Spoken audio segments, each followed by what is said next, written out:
Assalamualaikum warahmatullahi wabarakatuh. Perkenalkan, saya Nabila Nurmail Hafizah dari kelas Pendidikan Biologi 2D dengan NIM 240808601006. Kali ini saya akan mempresentasikan hasil dari praktikum SPT dengan judul Jaringan Penyokong. Pengertian jaringan penyokong. Jaringan penyokong adalah jaringan dengan sel-sel berdinding kuat, tebal, dengan bentuk tubuh tumbuhan lebih ditunjang, dan pada sel-selnya mengalami spesialisasi. Jaringan penyokong mempunyai fungsi, diantaranya yang pertama, melindungi jaringan pengangkut, yang kedua, menguatkan daun dan menegakkan batang, yang ketiga, melindungi embrio biji, yang keempat, melindungi dari gangguan mekanis, dan yang terakhir, membuat jaringan parenkim lebih kuat. Nah, jaringan penyokong dibedakan menjadi dua berdasarkan bentuk dan sifat. Di antaranya yaitu ada jaringan kolenkim dan juga jaringan sklerenkim. Berikut adalah hasil laporan sementara dari praktikum jaringan penyokong. Praktikan memilih preparat batang anggur atau nama latinnya Vitis vinifera. Morfologi dari tanaman anggur mencakup struktur dan fungsi berbagai bagian tanaman anggur. Sistem perakaran tunggang berfungsi untuk menyerap air dan nutrisi dari tanah. Batangnya berkayu dan bentuk bulat memanjang, berfungsi untuk menopang daun dan juga buah, serta mengangkut air dan nutrisi dari akar ke daun dan buah. Daunnya berbentuk hati dengan tepi rata atau bergigi, berfungsi untuk melakukan fotosintesis dan menghasilkan makanan bagi tanaman. Buah berbentuk bulat agak lonjong dengan ukuran yang bervariasi. Fungsinya untuk menghasilkan biji dan sebagai bagian dari reproduksi tanaman. Bijinya terdapat di dalam buah, berfungsi untuk menghasilkan tanaman baru. Dari preparat yang sudah diamati, yaitu batang anggur atau nama latinnya Vitis vinifera, terdapat beberapa jaringan yang terdapat di dalam batang anggur tersebut.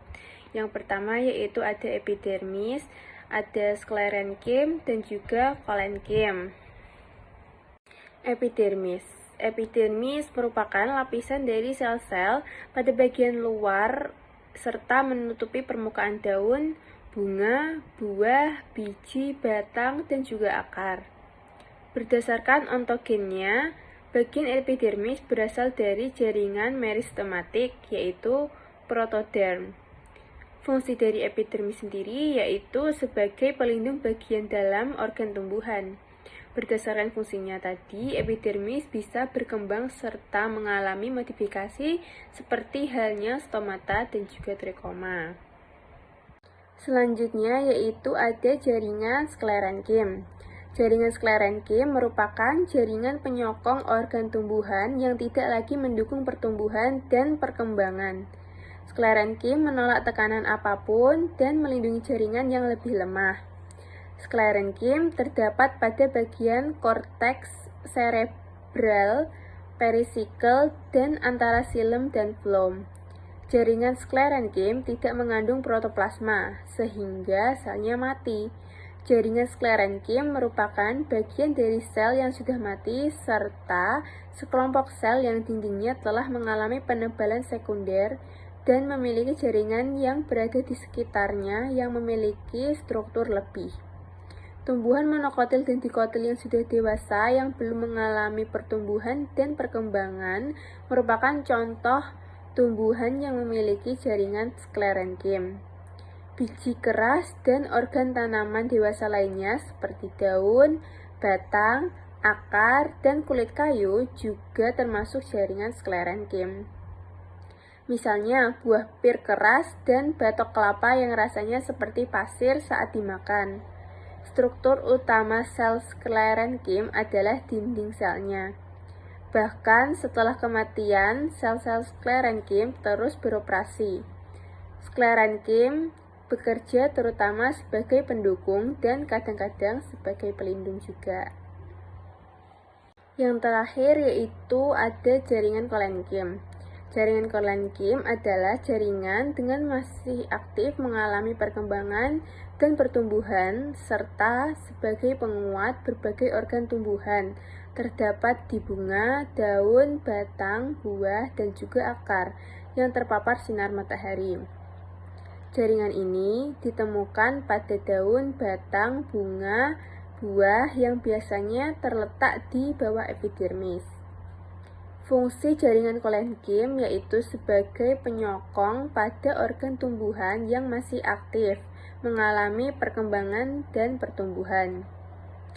Fungsi lainnya diantaranya yaitu sebagai penguat daun dan menegakkan batang, pelindung jaringan pengangkut, pelindung dari gangguan mekanis, membuat jaringan parenkim lebih kuat, pelindung embrio biji. Jaringan Coelentkim dibedakan menjadi 4 berdasarkan bentuk, penebalan, dan letaknya, yakni Coelentkim lamelar, anular, lakular, dan angular. Sekian dari presentasi saya. Mohon maaf bila ada salah kata. Terima kasih. Wassalamualaikum warahmatullahi wabarakatuh.